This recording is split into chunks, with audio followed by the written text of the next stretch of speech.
Hello दोस्तों, तो कैसे हो आप लोग। आशा करता हूँ कि आप सभी लोग बहुत ही बढ़िया होंगे। आज हम पढ़ने वाले हैं शंकरन।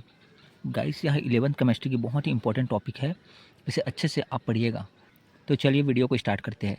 किसी परमाणु के संयोजी कोश में उपस्थित लगभग समान ऊर्जा वाले कक्षक आपस में मिलकर उतनी ही संख्या में समान ऊर्जा, समान आकार तथा समान आकृति वाले नए कक्षकों का निर्माण करते हैं। इस प्रक्रिया को क्या बोलते हैं? संकरण। तथा नए बने हुए ऑर्बिटल कक्षक को क्या बोलते हैं? संकरित कक्षक कहते हैं। संकरण के प्रकार। अब संकरण के प्रकार देख लेते हैं। पहला होता है sp संकरण।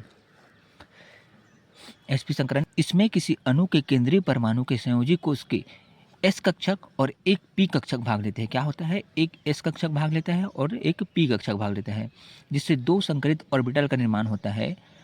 दो sp संकरण कहलाता है। ठीक है। क्या होता है? इसमें किसी अणु के केंद्रीय परमाणु के संयोजी कोश का एक s कक्षक और एक p कक्षक भाग लेते हैं। दो संकरित ऑर्बिटल का निर्माण होता है। इसे sp संकरण कहते हैं, जो रेखीय आकृति में उपस्थित रहती है। ठीक है। क्या होता है? एक s भाग लेता है, एक p भाग लेता है। ठीक है। तो ये दोनों मिला के ये वाला बनता है। फिर आपको एग्जाम्पल के थ्रू समझाता हूँ। ठीक है। इसको जैसे ये है एग्जाम्पल में BeCl2। ठीक है। बेरिलियम का क्या होता है इलेक्ट्रॉनिक कॉन्फ़िगरेशन? ये 1s2 2s2। ठीक है। सामान्य अवस्था में देखें तो उसको भरेंगे तो ऐसे फील होगा। ठीक है। दोनों में मतलब फूल भरा जाएगा। ठीक है। दोनों में पेयरिंग हो जाएगा। ठीक है। उत्तेजित अवस्था में क्या होगा? यहाँ का 2s का एक इलेक्ट्रॉन क्या करके उत्तेजित होकर ये 2p में चला जाएगा। ठीक है। जिससे ये देख अपन को क्या है, दो ठोक संकरित कक्षक प्राप्त हो गए। इसमें क्या करेगा ये संकरित अवस्था में, ये जो क्लोरीन है BeCl2 में जो दो क्लोरीन है यहाँ आके पेयरिंग करेगा। ठीक है। जिससे हमें क्या प्राप्त होगा? ये देख, एक S और एक P, मतलब sp संकरण। ठीक है। sp संकरण, इसी कारण से sp संकरण बोला जाता है, क्योंकि इसमें दो संकरित कक्षक प्राप्त हो रहा है। ये एक S और एक P। ठीक है। समझ आया? देख लो यहाँ पास, ये देखो यहाँ पास ये Be मेन परमाणु है, केंद्रीय परमाणु है। इसमें क्या है? Cl ला के जुड़ गए दोनों। यहाँ पास क्या है? sp संकरण हो रहा है। ठीक है। sp संकरण। अब क्या होगा? ये देखो, इसकी संरचना रेखीय है और बंध कोण कितना होगा? 180 अंश, क्योंकि रेखीय है। देखो तो इसमें बंध कोण कितना बनेगा? 180 अंश का बंध कोण बनेगा। ठीक है। दूसरा देख लेते हैं sp2 संकरण। इसमें किसी अणु के केंद्रीय परमाणु के संयोजी कोश के एक s ऑर्बिटल और दो p ऑर्बिटल भाग लेते हैं, जिनसे जिनसे तीन नए संकरित कक्षक बनते हैं, जो कि समतली होते हैं। इसका बंध कोण 120 अंश का होता है। ठीक है। देखो इसमें तीन मतलब ऑर्बिटल भाग लेगा, एक s दो p। ठीक है। तीनों ऑर्बिटल मिलके ये बना है। ठीक है। अब हम लोग देख लेते हैं एग्जाम्पल में BCl3 सामान्य अवस्था में बोरॉन का क्या रहता है? 5 रहता है। ठीक है। उसका इलेक्ट्रॉनिक कॉन्फ़िगरेशन क्या होगा? 1s2 2s2 2p1। अब देखो इसको क्या करें हम लोग, फिल किए। देखो 1s में 2 इलेक्ट्रॉन गया, 2s में 2 इलेक्ट्रॉन गया, एक p में गया। ठीक है। अब क्या होगा? जब उत्तेजित अवस्था में ये 2s का इलेक्ट्रॉन कूद के कहाँ चला जाएगा? यहाँ देख, यहाँ पर तो एक इलेक्ट्रॉन है, यहाँ का कूद के कहाँ चला जाएगा? यहाँ चला जाएगा। जिससे अपने पास कितना ठोक ऑर्बिटल कितने ठोक संकरित कक्षक हो जाएगा? 1 2 3। ठीक है। ये 3 कक्षक मतलब अर्धपूरित हो गया, जिससे संकरित अवस्था में क्या होगा? ये क्लोरीन जो है पेयरिंग करेगा। ठीक है। इसमें 3 मतलब अर्धपूरित कक्षक हो गया, जिसमें क्या होगा? क्लोरीन परमाणु जो रहेगा वो यहाँ पेयरिंग करेगा, जिससे अपन को sp2 3 कक्षक प्राप्त हो जाएगा। ठीक है। sp2, इसी कारण तो इसको क्या बोलते हैं? sp2 संकरण। यहाँ sp2 संकरण हो है तीनों जगह, यहाँ sp2, यहाँ sp2, यहाँ sp2। ठीक है। देखो यहाँ पर स्ट्रक्चर देख लो, ये देखो यहाँ पास ये मेन है, मेन परमाणु बेरिलियम परमाणु है, सॉरी बोरॉन परमाणु है।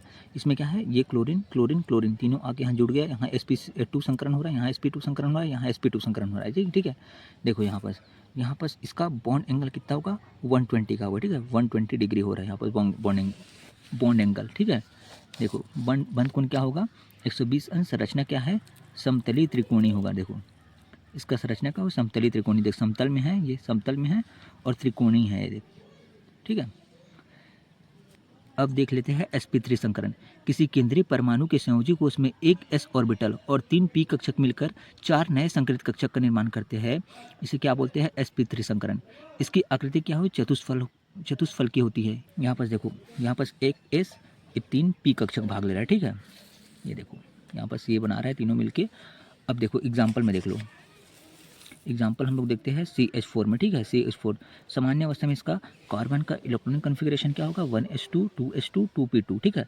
सामान्य अवस्था में देखो यहाँ पर क्या है, ये 2s के में 2 इलेक्ट्रॉन गया है, ये 2s का 2 इलेक्ट्रॉन, और 2p में कितना, एक एक इलेक्ट्रॉन गया है, ठीक है। उत्तेजित अवस्था में क्या होगा, यहाँ का इलेक्ट्रॉन यहाँ देखो, यहाँ का इलेक्ट्रॉन यहाँ कूद के चला जाएगा यहाँ, तो कितना 4 ठोक अपने पास कक्षक अर्धपूरित हो गया, ठीक है।